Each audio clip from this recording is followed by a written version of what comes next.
नमस्कार दोस्तों। आज अपन जैसे भाई ये क्वेश्चन लेकर आए थे इनपुट दो प्रश्नावली का। उससे पहले मैं आपको एक और बात करना चाहता हूँ, थोड़ा भूल गया हूँ कि जय भीम जय संविधान। देखो आज हम यहाँ पर जो पढ़ाई पढ़ रहे हैं वो उन्हीं की बदौलत है। अगर देखा जाए तो एक भाई जो अपने डॉक्टर बी.आर. अम्बेडकर साहब है, अपने लिए भगवान से बढ़कर है। क्योंकि आज मैं तो देखो उनको भगवान से बढ़कर ही मानता हूँ, क्योंकि उन्हीं की बदौलत मैं आज यहाँ पर आपके समक्ष खड़ा हो रखा हूँ। इस लायक में उन्हीं की बदौलत बना हूँ, क्योंकि उन्होंने ही यहाँ पर समानता का अधिकार दिलाया है, इस समाज में खड़े रहने लायक बनाया है। ठीक है, तो देखो अपन ने 3.1 प्रश्नावली हल कर लिए और आप जो 3.2 प्रश्नावली है वो हल करने जा रहे हैं। तो इस प्रश्नावली को हल करने से पहले मैंने एक वीडियो बनाया है। अगर वो वीडियो आपने नहीं देखा, देखो वीडियो छोटा जरूर है लेकिन बहुत कुछ कर सकता है आप। एक चीज आप समझो, साथ चाहे किसी को थोड़ा बहुत ही मिले लेकिन उसको इतना हो जाता है कि अपने साथ है तो बहुत कुछ कर सकते हो आप। ठीक है ना, तो उस वीडियो को आप जरूर देखोगे, उम्मीद करता हूं तभी ये प्रश्नावली आपको समझ में आएगी। वैसे ये क्वेश्चन तो आ जाएगा, ये तो 3.1 से ही रिलेटेड है। तो देखो ये प्रश्न आपको ऐसे कह रहा है, सही से पढ़ना है। मैं बार बार समझा रहा हूँ, क्वेश्चन को सही से पढ़ो। कक्षा 10 के 10 विद्यार्थियों ने गणित की पहली प्रतियोगिता में भाग लिया। क्या कह रहा है कि कक्षा 10 है, उसके 10 विद्यार्थियों ने एक गणित की प्रतियोगिता हुई, उसमें भाग लिया। यदि लड़कियों की संख्या से 4 अधिक, अब भाई लड़कियां ज्यादा है और लड़के कम, ये कहना चाह रहा है ना। ठीक है, तो प्रतियोगिता में भाग लिए लड़के और लड़कियों की संख्या को आप बताइए कि कितने कितने थे और किस विधि से, ग्राफ विधि से। तो देखो सबसे पहले आप लिखोगे हल, और हल देखो करने जा रहे हो। तो देखो मैं बता रहा हूं आपको, कक्षा 10 के 10 विद्यार्थियों ने, कक्षा 10 के कितने विद्यार्थी थे? 10। अब विद्यार्थी कौन कौन हो सकते हैं? एक लड़के हो सकते हैं, एक लड़कियां हो सकती है। तो मान लेते कि माना लड़कों की संख्या बराबर कितनी है, लड़कों की संख्या बराबर मान लेता हूं मैं कितनी है भाई, x। कितनी है? x। और लड़कियों की मान लेता हूं मैं, लड़कियों की संख्या भी मैं मान लेता हूं कि लड़कियों की संख्या है मेरे पास में, वो कितनी है? y। अब लड़के और लड़कियां तो भाग ली होगी ना उसमें, ऐसे तो है नहीं कि टीचर्स भी भाग ले सकते हैं। दोनों ने भाग लिया तो दोनों को कुल मिला के कितने हैं? 10। तो आप लिख सकते हो कि कुल विद्यार्थी कितने हैं? कुल विद्यार्थी बराबर 10 दे रखे हैं। तो हम ये कह सकते हैं कि x प्लस y को जोड़ा, भाई इन दोनों को जोड़ा होगा तभी तो 10 आया होगा ना। ये 10 कहां से जनरेट हुआ? इसी से तो हुआ। 10 विद्यार्थी दोनों ही तो मिलकर है, तो मैं इसको लिख देता हूं 10 से, इसको मैं मान लेता हूं समीकरण नंबर 1, या फिर 1 मानना चाहो तो 1 भी मान सकते हो। फिर इस तरफ देखिए वापस, इस क्वेश्चन को मैंने अब तक यहीं तक पढ़ा है कि कक्षा 10 के 10 विद्यार्थियों ने एक गणित की पहली प्रतियोगिता में भाग लिया। इतनी बात हुई है अभी तक। तो आगे देखो क्या कह रहा है कि यदि लड़कियों की संख्या लड़कों की संख्या से 4 अधिक है, मतलब ज्यादा कौन है? लड़कियां है ना। तो आप लिखोगे इस तरफ कंपैरिजन करोगे, जैसे लड़के और यहाँ पे लिखोगे लड़कियां। अब इनकी संख्या तो वैसे क्या है, लड़कों की संख्या हमने मानी है x और लड़कियों की मानी है y। अब ये बराबर थोड़ी है, आपको ऐसे थोड़ी कहा गया कि लड़के और लड़कियां बराबर है, ऐसे नहीं कह रहा है ना। आपको ऐसे कह रहा है कि लड़कियों की संख्या ज्यादा है, तो इनको मैं बराबर बनाने के लिए देखो क्या करूंगा, ज्यादा कौन? ये है ना, ये है ना ज्यादा। तो आप इसमें से जैसे 4 घटाना चाहो तो घटा भी सकते हो, या फिर इसमें 4 जोड़ना चाहो तो जोड़ भी सकते हो। तो x प्लस 4 बराबर कितना? y। आप दोनों बराबर हो चुके हैं। भाई लड़के 4 ही तो ज्यादा थी, तो ये काम थे, इसमें मैंने ऐड किया तो दोनों बराबर हो चुके हैं। तो देखिए समीकरण बढ़ेगा, x इस y को इधर लाऊंगा तो माइनस y बराबर ये 4 इधर से इधर जाएगा तो इसका हो जाएगा माइनस के 4। समीकरण नंबर 2। अब देखो ग्राफ विधि से हल करना है तो अपने को निर्देशांक निकालने पड़ेंगे भाई, जो इसे कुछ बिंदु निकालने पड़ेंगे ताकि इनको आगे हम बढ़ा सके, उसमें अंकित कर सके ग्राफ में। तो देखो समीकरण 1 से क्या रहेगा, मैं इधर लिख देता हूं, जिसे मैं यहाँ पे लिख रहा हूं समीकरण 1 से। इस तरफ आप x को रखना चाहते हो तो रख दीजिए कि x बराबर 10 माइनस इस y का पक्षांतरण करना है आपको। जैसे y यहाँ पे प्लस का है, इधर जाते किसका हो जाएगा? माइनस का। तो मेरे पास में आ चुका है। अब आपको देखो, आपने जैसे मान के चलो अपने घर से किसी को निकाल दिया भाई, अपने घर में जैसे कोई निकम्मा रहता है, आप उस निकम्मे को अपने निकाल दिया, लेकिन उसके बारे में सोचना तो पड़ता है ना भाई, जैसे कहाँ रहेगा, क्या करेगा। तो हमने इस y को निकाला है तो y के बारे में सोचना पड़ेगा हमें, और ध्यान रखना सोच हमेशा मस्तिष्क में रहती है, मस्तिष्क में। सोच को कभी दूसरा, जैसे हम क्या सोच रहे हैं दूसरा बता भी नहीं सकता है, वो बात अलग है। जैसे साइकोलॉजी वाले जो टीचर रहते हैं वो जरूर बता सकते हैं, लेकिन और नहीं बता सकता। तो देखो मैं y का मान सोच रहा हूँ तो इसको मैं बंद रखूंगा। जैसे मान के चलो मैंने 5 सोच लिया तो इसको मैं बंद कर दूंगा, क्योंकि सोच मैं खुद रहा हूँ, किसी और को इसको जानने का अधिकार बिल्कुल भी नहीं है। ठीक है, तो y बराबर 5 हमने सोचा। अब इसमें मैं रख रहा हूँ कि x बराबर 10 माइनस इस y की जगह पे क्या रखना है, ये 5। ये 5 इस y की जगह पे चिपकाना है तो चिपका दीजिए 10 माइनस 5। तो x का मान कितना आ गया, 10 में से 5 घटाऊंगा तो कितना रहेगा भाई, आटा ना घटाना तो सभी को तो आना भी चाहिए। देखो 10 में से 5 जाएगा तो कितना 5। अगर नहीं घटाना आता तो इसे समझ लीजिए कि अपने पास में 10 रुपए थे, उसमें से 5 रुपए बड़े छोटे भाई ने ले लिए तो बचे कितने 5। ऐसे तो मतलब आपकी इच्छा है जैसे समझना चाहो वैसे। अब फिर मैं कह रहा हूँ कि y बराबर 6, जैसे अपने छोटे भाई ने हमसे 6 रुपए ले लिए, सोच के चलो तो कितने बचेंगे, x बराबर 10 माइनस 6। x का मान कितना जाएगा, 10 में से 6 जाएगा तो कितना 4। ठीक है, फिर आगे देखो जैसे मैं y का मान 7 सोच लेता हूँ, आप 10 भी सोच सकते हो, कितना भी जितना आप चाहो उतना सोच सकते हो, ये सब कुछ सही रहेगा। ठीक है, तो देखो x बराबर 10 माइनस 7, तो x का मान कितना आ गया 3। अब देखो मैं इसकी वो बना लेता हूँ, जैसे टेबल बनाते हैं ना अपन 4 डिब्बों वाली, वो बना लेते हैं इस तरह पे। यहाँ पर x होता है, x और y के निर्देशांक होते हैं। तो देखो सबसे पहले आपने y का मान कितना माना 5, x का कितना आया 5 लिख दिया। उसके बाद y का मान कितना माना हमने 6। तो देखो 6 मानते ही अपने पास में x का मान आया था 4, तो मैंने यहाँ पे लिख दिया 4। फिर देखो मैंने y का मान 7 माना तो x का मान कितना आया 3। तो फर्स्ट वाले तो याद है अपने पास में टेबल, सेकंड वाले बनाते हैं इस तरफ। देखो x माइनस y बराबर 4 था तो इस y को मैं इधर ले जाऊं क्या, सही बात है ना। तो x बराबर क्या हो जाएगा माइनस का 4 प्लस y। अब देखो हमने इधर भी y को ही भेजा है, निकम्मा कौन था, यहाँ पर भी y था तो y को हमने भेज दिया है, लेकिन सोचना पड़ेगा भाई सब है तो अपने परिवार का ही मेंबर, सही बात है ना। भाई जैसे मान के चलो मैं निकम्मा होता अगर, तो मेरे घर वाले यही कहते हैं ना कि घर से बाहर निकलने पे कुछ सीखेगा तो वो मेरे को निकाल तो देते, लेकिन सोचते जरूर यही होता है। तो देखो इसी के बारे में सोचना है। मैं सोच लेता हूँ कि y का मान जैसे 2 रख दिया मैंने, कितना रख दिया 2। तो देखो x बराबर ये माइनस का 4 है, इसको ऐसा का ऐसा रखना है भाई, जिसके बारे में हम सोच ही नहीं रहे उसका तो कुछ करना ही नहीं है ना, सोच केवल इसके बारे में, तो इसकी जगह पे क्या रख दूंगा प्लस के 2। अब यहाँ पे बताओ कितने बचेंगे भाई, अपने जैसे मान के चलो कि 4 रुपए की उधारी है, जिसमें से 2 रुपए आए तो बचेंगे कितने भाई, 2 रुपए आप उसको दोगे तो फिर भी उधारी तो रहेगी ना कितने की, -2 रुपए की। फिर मेरे पास में जैसे मैं सोच लेता हूँ कि y का मान 3 है तो x बराबर माइनस के 4 प्लस 3, x का मान कितना आ जाएगा माइनस का 1। फिर मैं y का मान जैसे 4 सोच लेता हूँ तो देखो क्या रहेगा, x बराबर माइनस के 4 प्लस 4, x का मान कितना आ जाएगा 0 भाई, 0 आएगा ना, 4 में से 4 गए तो कितना 0। अब इसकी भी मैं टेबल बना लेता हूँ, जैसे यहाँ पे बना लेता हूँ, फिर अपने को उधर थोड़ी जगह चाहिए, ग्राफ भी तो बनाएंगे ना अपन। तो देखिए ये हो गया मेरे पास में x और y। सर्वप्रथम आपने y का मान 2 माना तो x का कितना आया माइनस के 2। तो मैंने 2 माना तो x का मान आ गया था माइनस के 2। फिर मैंने 3 माना तो y का मान 3 माना तो x का मान कितना आया था माइनस के 1। यहाँ से लिख रहा हूँ मैं, कहीं आप ये देखो कि सर अपने मन से लिख रहे हैं, मैं मन से मैं कुछ नहीं लिख रहा हूँ, जो अपन ने हल किया वही लिख रहा हूँ। फिर देखो जैसे y का मान कितना आ गया 4, मैंने y का मान 4 सोचा तो x का मान कितना आ गया 0, तो 4 और 0। देखो भाई मैं मन से कुछ नहीं कर रहा हूँ, सब अपन साथ में मिलकर कर रहे हैं, जो किया है वही लिखा है।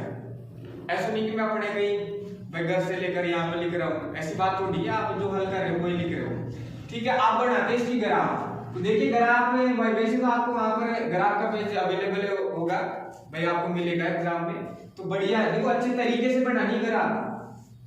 अगर आपको नंबर चाहिए तो ग्राफ सुस्पष्ट होनी चाहिए, और अगर आपको नहीं चाहिए तो आप जैसे चाहो वैसा बना सकते हो, आपकी इच्छा है। नंबर तो चाहिए सभी को, इसीलिए पढ़ रहे हो आप। ठीक है, तो यहाँ पे अपना मूल बिंदु होता है जिसके निर्देशांक क्या होते हैं 0 और 0 होते हैं ना भाई। इस मूल बिंदु के निर्देशांक हमेशा 0 0 होते हैं, मतलब यहाँ पे x का मान भी 0 होता है, y का मान भी 0 होता है। ये होता है अपने पास में yx, ये y डेश बोले तो माइनस का y, ये x डेश और ये xx। अब देखिए इन सभी में देखते हो, जैसे इस डिब्बे में और इस डिब्बे में देख रहे हो तो x का मान हाईएस्ट कहां तक जा रहा है 5 तक, इधर भी कोई ज्यादा नहीं। तो हम ऐसे पैमाना यही मान लेते हैं ना, 1 2 3 4 5 6 7। इधर भी देखो मैं यही लिख रहा हूं, 1 2 3 4 5 6 7, ठीक है। -1 -2 -3 -4 -5। फिर यहाँ पे लिख रहा हूँ -1, भाई इधर वाले माइनस के डेस का मतलब क्या होता है माइनस, तो माइनस में संख्या अंकित करनी पड़ेगी हमें, ठीक है। अब देखो इसको रखते हैं मान को, लेकिन एक चीज और, आप पैमाना भी लिख दीजिए साथ का साथ। हमने सभी अक्षों पर पैमाना सही एक जैसा ही माना है ना, तो आप ये लिख सकते हो कि पैमाना बराबर 1 सेंटीमीटर बराबर 1 इकाई माना है हमने, तो ये अपना पैमाना हो चुका है, ठीक है। ये हमने पैमाना लिख दिया है। अब देखो जैसे पहले समीकरण की मैं बात कर रहा हूं, तो इसकी रेखा बनाते हैं। जैसे x पे कितना देखना है 5, तो y पे भी कितना 5, तो देखो x पे 5 ये रहा और y पे 5 लगभग यहां से भी जाएगा। ये देखो ग्राफ में ये बिंदु नहीं दर्शाना है, केवल यहीं पे मैं दर्शा रहा हूं, हटा देता हूं, चलो ठीक है। 5 पे 5 आ गया। आगे देखो x पे 4 देखना है, y पे कितना 6, तो देखो x पे 4 y पे कितना 6, x पे 4 y पे कितना 6, तो यही पे होगा लगभग, ठीक है। इसको भी मैं हटा देता हूं, ये लीजिए। फिर मेरे को देखो कितना देखना है, x पे 3 देखना है, y पे कितना 7, तो देखो x पे 3 ये रहा, y पे कितना 7, तो लगभग यहां से हो जाएगा ये लीजिए।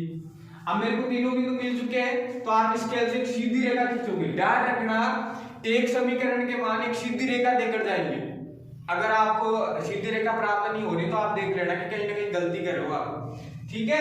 तो आप इस कैसे जैसे इस लाइन को खींचोगे तो ये ऐसे करके जाएगी थोड़ी, वैसे भाई सीधी बिल्कुल आएगी रेखा, ठीक है ना। यहाँ पे तो भाई अपन प्रैक्टिकल कर रहे हैं केवल, तो प्रैक्टिकल में सीधी भी आ सकती है, ऐसे भी आ सकती है।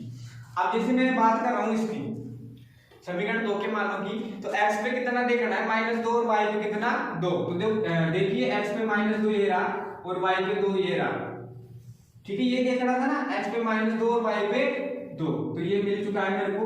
आगे देखिए x पे देखना है -1 और y पे 3, तो -1 और 3 लगभग यहां से, और लास्ट में 0 पे 4, 0 पे, तो x का मान 0 ये रहा, 4 ये रहा। इसको जब आप मिलाते हो सीधी रेखा खींचोगे तो ये लगभग यहाँ से मिल जाएगी ऐसे करके, ठीक है ना, सीधी मिलेगी। यहाँ पर तो क्या है कि जैसे अपने स्केल से खींच रहे नहीं है और पता नहीं है, तो साथ में मिलेगी वैसे। तो देखिए इसके जस्ट नीचे इस बिंदु पे जहाँ पे इसने क्रॉस किया है वहीं पे पड़ा। अब देखो इसमें क्या होता है कि जैसे जो मतलब अपने मान के चले थे कि x लड़कों की संख्या थी, तो x का जो निर्देशांक आया भाई इस बिंदु पे जहाँ पे रेखाएं कट करती है, वहां पे जो x का मान आया वो अपन जो x का मान लेते हैं ना भाई लड़कों की संख्या, तो वो आ चुके, मतलब लड़कों की संख्या कितनी होगी, लड़कों की संख्या बराबर 3। और देखो जो इसी बिंदु का y अक्ष पे निर्देशांक क्या है 7, तो y लड़कियों की संख्या मान लेते, तो लड़कियों की संख्या कितनी आ गई, लड़कियों की संख्या बराबर 7, ठीक है। तो ये चीज जरूर बता के आनी है लास्ट में कि जो लड़कों की संख्या क्या है, लड़कियों की संख्या क्या है, जो आपने माना है वही बताना है, ठीक है। तो अपना इस प्रकार से क्वेश्चन होता है कंप्लीट। हाँ भाई जैसे अपने 3.2 का जो पहला क्वेश्चन था हमने कर लिया काफी अच्छे से, लड़कियों और लड़कियों वाला। अब अपने पास में देखो इसका सेकंड क्वेश्चन है, मैं आपको केवल समीकरण बना के दूंगा। देखो बात में वही कह रहा हूँ कि रास्ता मैं आपको बता सकता हूँ, चलना खुद को पड़ेगा। आपको कोई भी है केवल सलाह दे सकता है, उस सलाह को फॉलो करना आपके हाथ में, ठीक है। तो मैं केवल आपको इसके समीकरण बना के दूंगा ताकि मुझे पता तो चले कि आप कुछ करते भी हो या नहीं करते हो। तो नेक्स्ट वीडियो आने से पहले आप इसका कमेंट करके आंसर बताओगे मेरे को कि सर एक कलम का मूल्य इतना आया और एक पेन का मूल्य इतना आया, ठीक है। तो देखिए क्वेश्चन अपना इस प्रकार से, जो नेक्स्ट क्वेश्चन है कि 5 पेंसिल तथा 7 कलमों का मूल्य 50 रुपए है। क्या कह रहा है अपने से एग्जामिनर कि 5 पेंसिल तथा 7 कलमों का मूल्य 50 रुपए है, पेंसिल और कलम, ठीक है। जबकि 7 पेंसिल तथा 5 कलमों का मूल्य 46 रुपए है, तो आपको बताना है कि एक पेंसिल और एक कलम का मूल्य बताइए, ठीक है। यहाँ पे जैसे ये भी दे सकता है केवल एक पेंसिल का ही बताओ, तो कलम का तो बताना पड़ेगा, इसको कोई वो नहीं है बताने की बार बार आवश्यकता। तो देखिए इस क्वेश्चन में तो पेंसिल की चर्चा हो रही है बार बार और एक कलम की हो रही है, तो हम मान लेते हैं कि माना, ठीक है, हल लिखोगे और क्या करोगे, माना एक कलम का क्रय मूल्य का मतलब क्या होता है, जिसमें हम खरीदते हैं, क्रय यानी खरीदना, ठीक है, मूल्य कितना है x रुपए की। और एक पेंसिल का मूल्य कलम की जगह क्या करना है, पेंसिल का क्रय मूल्य कितना मालूम है, y रुपए। ये चीज मान चुके। अब देखो प्रश्नानुसार पहली शर्त पे चलते हैं। अपन कह रहे हैं कि सर प्रश्नानुसार तो ये है पहली शर्त। देखो पहली शर्त क्या बोल रहा है, समझो, 5 पेंसिल तथा 7 कलमों का मूल्य 50 है। मतलब 5 पेंसिल और 7 कलम में कलम खरीद के लेके आऊं तो मैं 50 रुपए दे के आऊंगा दुकानदार को। तो देखो 5 पेंसिल तथा 7 कलमों का मूल्य कितना है भाई, 50। छोटी सी बात है कि 5 पेंसिल तथा 7 कलमों का मूल्य 50 रुपए है। हमने कहा कि एक पेंसिल का मूल्य x है तो 5 का कितना 5x प्लस एक कलम का मूल्य y रुपए है। तो देखो कितना हो जाएगा, 7y बराबर कितना 50 है तो 50 रुपए। इसको समीकरण नंबर 1 मान लेते हैं। देखो दूसरा समीकरण बढ़ाते हैं, अपने ये में बढ़ा देते हैं। चलो दूसरी शर्त अपने पास में है। देखो क्या कह रहा है, लाइन पढ़िए। 7 पेंसिल तथा 5 कलमों का मूल्य 46 रुपए। मतलब मैं उल्टा कर देता हूँ कि 7 पेंसिल खरीदूं और 5 कलमें खरीदूं तो मैं दुकानदार को कितने दे के आऊंगा, 46 रुपीज, 46 रुपए। तो देखो कितना है, 7 पेंसिल तथा 5 कलमों का कुल मूल्य कितना दे रखा है, 46 रुपए। इसको देखो मैं घड़ी के रूप में लिखूंगा कि 7x, क्योंकि एक पेंसिल का मूल्य x था तो 7 पे कितना 7x प्लस 5y बराबर कितना 46। इसको समीकरण नंबर 2 मानेंगे। वापस देख लीजिए, इस प्रश्न में अपने को बार बार कहा जा रहा है कि एक तो कलम की बात कर रहा है, एक पेंसिल की, कि 5 पेंसिल 7 कलमों का मूल्य 50 रुपए था। मैंने कहा कि सर एक पेंसिल का मूल्य मान लेता हूँ, हमें नहीं पता, तो हमने कहा कि एक जो कलम है उसका मूल्य x रुपए, एक पेंसिल का मूल्य y रुपए। अब पहली शर्त अपने को ये कह रहा था प्रश्न की 5 पेंसिल और 7 कलम अगर मैं खरीद के लेके आता हूँ या आप खरीद के लेके आते हो तो 50 रुपए दे के आते हो। तो देखो एक पेंसिल का मूल्य x था तो 5 का कितना 5x। फिर ऐसे देखो एक कलम का मूल्य y था तो 7 कलमों का मूल्य 7y। दोनों को टोटल किया तो कितना 50 रुपए दे के आऊंगा कि नहीं दे के आऊंगा, सही बात है। फिर इसके बाद में मैंने कहा कि जैसे भाई 7 पेंसिल और 5 कलमों का मूल्य कितना दे रखा है अपने को 46 रुपए। तो देखो 7 पेंसिल यानी 7x प्लस 5 कलम यानी 5y, टोटल कितना दे के आ रहा हूं मैं 46 रुपए। इस समीकरण को देखो, इनको मैंने बना दिया है, आप हल आप करोगे। अगर कोई समस्या आती है तो आप कमेंट कर सकते हो या फिर मेरे जो व्हाट्सएप नंबर है इन पे आप स्क्रीनशॉट लेके भेज सकते हो कि सर जो भी आप मतलब पिक लेकर सेंड कर सकते हो कि सर मेरे को यहाँ पे समस्या है, आपकी समस्या का समाधान होगा। ठीक है, तो पढ़ते रहिए, आप मेरे साथ में बने रहिए।